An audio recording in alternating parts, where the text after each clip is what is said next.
Assalamualaikum warahmatullahi wabarakatuh. Bagaimana kabarnya semuanya hari ini? Ketemu lagi dengan saya ya, Bapak Ahmad Fauzi. Kali ini saya akan menyampaikan materi tentang pembinaan mental agama.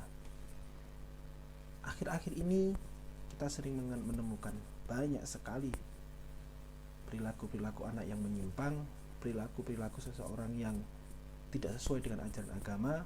Mungkin bukan hanya ajaran agama, tetapi juga aturan-aturan yang berlaku di masyarakat. Nah, kali ini kita akan lebih mengenal tentang mental agama. Lalu, apa sih sebenarnya mental agama itu?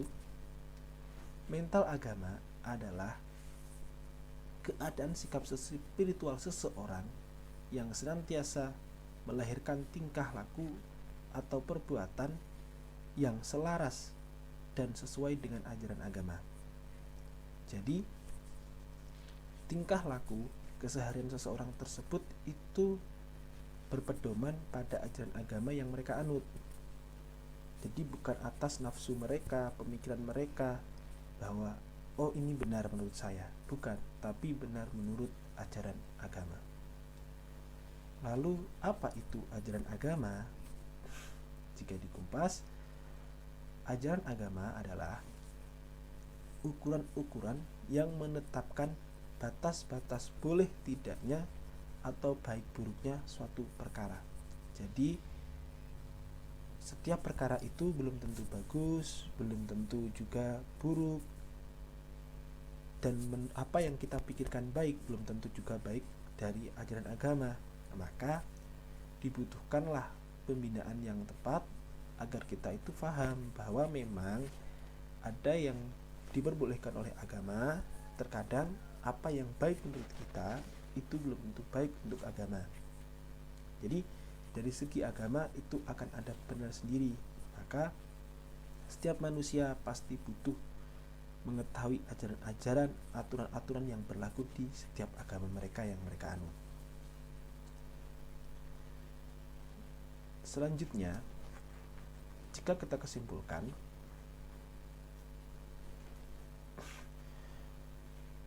mental agama adalah keadaan sikap spiritual seseorang dalam melaksanakan segala aktivitas dengan mempertimbangkan baik buruknya perilaku dan mempertimbangkannya boleh apa tidaknya perilaku tersebut menurut agama dan kepercayaan yang mereka anut. Artinya, setiap orang itu harus mengikuti aturan yang dibuat dalam ajaran agama tersebut. Jadi tingkah laku mereka benar-benar difikirkan, sudah sesuai apa belum dengan ajaran agama yang saya anut. Kalau memang belum, maka ya harus kita samakan. Kalau memang kita belum paham, maka kita sepatutnya untuk bertanya pada orang yang memahaminya. Akhirnya nanti tidak menimbulkan kita itu berperilaku sesuai dengan kehendak kita, sesuai dengan hati kita, yang terkadang masih diselimuti oleh hawa nafsu. Mana yang kita sukai itu kita lakukan, padahal belum tentu itu sesuai dengan aturan yang benar. Contoh saja, demi mendapatkan nilai yang baik, kita rela mencontek, kita rela misalkan mencari jawaban milik teman. Padahal itu kalau dalam aturan sekolah, dalam aturan ujian sekolah itu dilarang. Tapi karena demi nilai yang baik, kita rela melakukan seperti itu, atau bahkan dengan cara-cara yang lain. Lalu, buat apa sih sebenarnya pembinaan mental agama itu? Tujuan utama dari pembinaan mental agama yang pertama adalah mampu mengubah pola pikir mereka. Jadi mereka bisa berpikir bahwa ini memang sudah sesuai dan ini belum sesuai dengan aturan agama, sehingga mereka bisa berpikir secara matang dan dipertimbangkan. Dampak akhirnya, tujuan akhirnya, kita itu bisa melakukan segala aktivitas dengan nyaman tanpa khawatir ini nanti berdosa apa tidak, sehingga kita bisa berpikir dengan matang dan menimbang-nimbang apa yang sepatutnya kita lakukan atau tidak kita lakukan. Yang kedua, dengan pembinaan mental agama itu diharapkan seseorang mampu beribadah lebih tekun lagi, lebih beriman dan bertakwa kepada Tuhan Yang Maha Esa.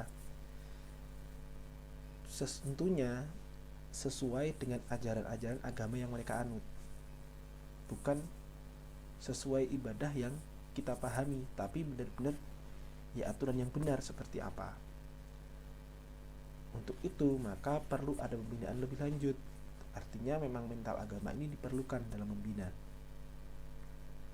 sehingga nantinya pelajar para peserta didik ini tidak kebingungan lagi bahwa oh inilah ibadah yang saya lakukan ini sudah benar atau masih ada kekurangan.